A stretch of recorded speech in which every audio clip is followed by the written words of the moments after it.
তো আমরা আসি ভগবত গীতার সাথে স্বাস্থ্যের কি মহারাজ শুরুতে কিছু বলছিলেন যে ভগবত গীতার সাথে কি সম্পর্ক আছে? গীতায় ভগবান কি সূত্র দিয়েছেন স্বাস্থ্য ঠিক রাখার জন্য? যেমন আহারের সম্বন্ধে।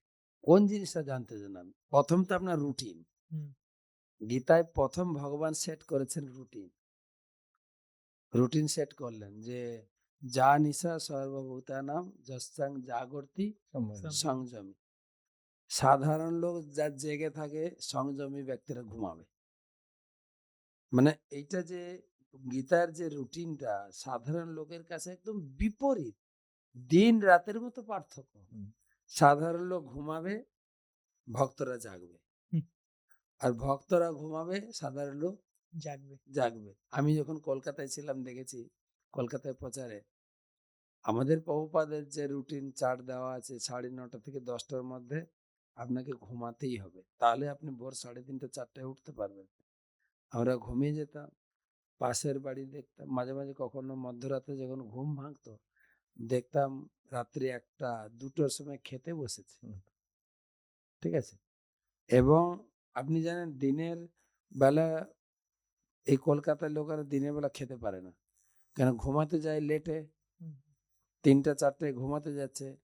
ভোর ৮টায় ঘুম থেকে উঠে কোনরকম মুখে একটা কিছু দিয়ে অফিস। অফিসে কি খাবে? দাঁড়িয়ে, দাঁড়িয়ে কিছু খাচ্ছে। মেইন মিলটা হয় রাত ১২টা রাত্রে, ১টায়। রাত্রি ১২টা ১টায়। ডিজে চলবে, গল্প-গুজব হবে, একটা টেবিলে বসে খাবো। তো এটা পুরো বিপরীত। একদম আমাদের বাড়ির পাশেই আপনি যে কথাটা বললেন, কোনোদিন হয়তো ৮টা ৮:৩০ সময় খুব ক্লান্তি নিয়েতে ঘুমিয়ে পড়েছি। ১:৩০ পর ঘুম ভেঙে গেছে। আর ঘুম আসছে না। পাশের বাড়িতে আবার স্বামী-স্ত্রী বসে একদম দিনের বেলা আমরা যেরকম গল্প করি, গল্প করতে, করতে খাচ্ছেন। হ্যাঁ, রাত ১:৩০ ২টো। অনেক সময় ডিজে বাজবে বা এলইডি হুম।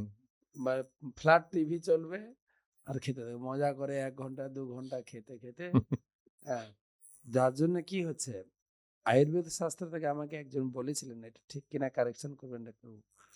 বলছে তুমি যদি ৯টায় ঘুমিয়ে ১২টায় উঠো, ক ঘন্টা ঘুম হলো? ৩ ঘন্টা। ৩ ঘন্টা ঘুম ৬ ঘন্টা ঘুমের সমান। ওই সময় শরীর চাইছে ডিপ ঘুম। আর স্বাভাবিকভাবে সারাদিন যদি আপনি কাজ করেন না ৯টার সময় আপনার একটু ক্লান্তি হুম। আসে, অনুভব আসে কিন্তু। তা আবার ১২টায় ঘুমিয়ে যদি ৩টায় উঠেন, ৩ ঘন্টা ৩ ঘন্টার সমান। ৩টায় ঘুমিয়ে যদি ৬টায় উঠেন ১.৫ ঘন্টা ঘুমের সমান। আর মানুষ ওইটাই করছে বর্তমান। আমরা আয়ুর্বেদের বিষয়ে আলোচনা করছি, কিন্তু মডার্ন একটা রিসার্চ আমি পেপার পড়ছিলাম। তাতে বলা হচ্ছে রাত ১০টার পর যে মানুষ যতক্ষণ জেগে থাকবে, বিশেষ করে এখন তো মোবাইল নিয়ে আমরা শুয়ে, শুয়েও মোবাইল দেখছি। যতক্ষণ জেগে থাকবে তারপরে যতক্ষণ ওই মোবাইল রাখবে বা সেই এটা রাখবে কাজটা, তারপরে যতক্ষণ সে ১০টার পর জেগে রইল, তারপরে তার থেকে ডবল সময় লাগবে তার ঘুম আসতে। হ্যাঁ, বাস্তবিক এই যে বললেন ৯টার মধ্যে শুয়ে পড়া, এটা তারপরে ৩-৪ ঘন্টা ঘুমও কিন্তু সেই ফ্রেশনেস দেবে যেটা আপনি ১টা-২টোর পর শুতে যান, ৬ ঘন্টা ৭ ঘন্টা ঘুমিয়েও সেই ফ্রেশনেস সকালে পাবেন না। তো এটাই গীতার কানেকশন। গীতা কিন্তু ডাইরেক্ট ১ম এ রুটিন দিয়েছে। Early to bed, early to rise. এটা কিন্তু ওই শ্লোকেরই পুরো ইংলিশ ট্রান্সলেশন বলতে পারেন। 269 হুম, জানিষা সর্বভূতানাং হুম। তস্যাং জাগর্তি সংযমী।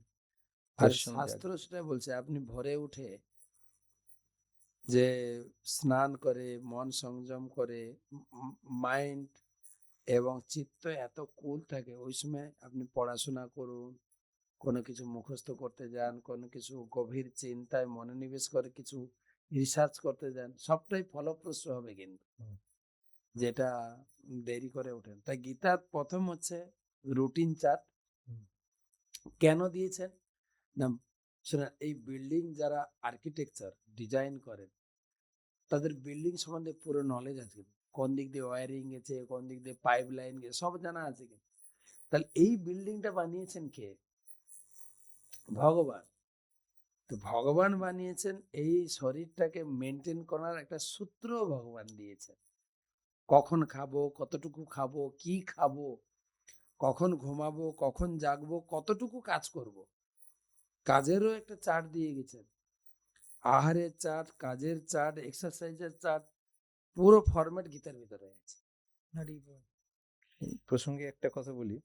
আহারের ব্যাপার যখন কথা হচ্ছে এবং গীতার সঙ্গে রিলেট করার আপনারা চেষ্টা করছেন, আমরা প্রথমে যখন আয়ুর্বেদ শাস্ত্রে আমরা পড়েছি, আহারের ব্যাপারে একটু আগে আলোচনা হচ্ছিল মহারাজের সঙ্গে, যে দ্বিকাল আহারের কথা বলা আছে শাস্ত্রে। তো এই দ্বিকাল আহার সকালে রাজভোগ একদম, এবং সন্ধ্যের ঠিক ওই সূর্যাস্তের আগে বা পরে যত তাড়াতাড়ি সম্ভব সেটা কিন্তু হালকা খাবার, সহজপাচ্য। দ্বিকাল আহারের কথা বলা আছে। আর আমাদের যে পাকস্থলী, কক্ষী বলা হয়, সেই কক্ষীকে শাস্ত্রে 3টে ভাগে ভাগ করা হয়েছে। সে একটা পার্ট থাকবে ফর সলিড ফুড, সেটা বলা হচ্ছে 50%। তারপরে জল খাই বা দুধ খাই, যেটাই খাই 1 ঘন্টা পরে তরল পদার্থ, তার জন্য 25% একটা স্টমাকের মানে পাকস্থলী একটা ইয়ে থাকছে কক্ষীর। আর বাকি 25% বলা হচ্ছে খালি থাকবে, যাতে করে বায়ু, পিত্ত, কফ, এই যে 3টে দোষ, সেগুলো চলাচলের জন্য পর্যাপ্ত জায়গা থাকে। 50% সলিড, যেটাকে ইয়েতে বলা হচ্ছে মূর্ত সলিড জিনিস, আমরা শাক সবজি অন্ন যা খাচ্ছি।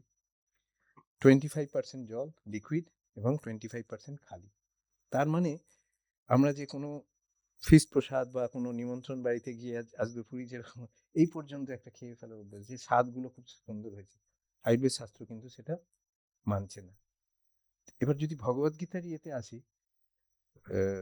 6.16 ষষ্ঠ অধ্যায়ের ধ্যান যোগে 16 নম্বর শ্লোকে শিল প্রভুপাদ তাৎপর্য এই ইয়েতে লিখছেন, অনুবাদে, one who it's too much or eats too little, sleeps too much or sleeps too little. যিনি অত্যধিক আহার করছেন বা একদম আহার খুব সামান্য করছেন, বা যিনি ঘুমোচ্ছেন অতিরিক্ত বা একদম ঘুমোচ্ছেন না, he can not become a yogi, তিনি যোগী হতে পারেন না। তাহলে এই আহারের যে মিলটা আমরা আয়ুর্বেদ শাস্ত্রের সঙ্গে ভগবদ গীতার ইয়েতে পাচ্ছি। আর তার পরের শ্লোকেই প্রভুজি যেটা বললেন যে রেগুলেটেড লাইফস্টাইল, উনি একই সময়ে উঠছেন, একই সময়ে আহার গ্রহণ করছেন, একই সময়ে শুতে যাচ্ছেন, সেটা বলা হচ্ছে ওই যুক্ত আহার ও বিহারস্য যে শ্লোকে। আরেকটা মনে হয় বলা আছে ওখানে যে 4 ভাগের 2 ভাগ সলিড, 25% ওটাই তো বললাম, 50%, 50% মানে 2 ভাগ, 1 ভাগ মানে 25% লিকুইড, আর 1 ভাগ খালি থাকবে বায়ু, পিত্ত, কফের চলাচলের জন্য পর্যাপ্ত জায়গা রাখার জন্য। সেটাই প্রভুপাদ লিকুইডটা সঙ্গে সঙ্গে না, 1 ঘন্টার পরে।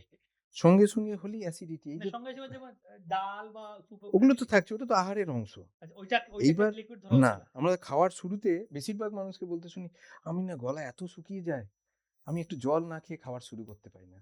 বা খেতে খেতে তো মানে ডান হাতে অন্ন ডাল সবজি চলছে, বাঁ হাতে জলের গ্লাস নিয়ে চলছে।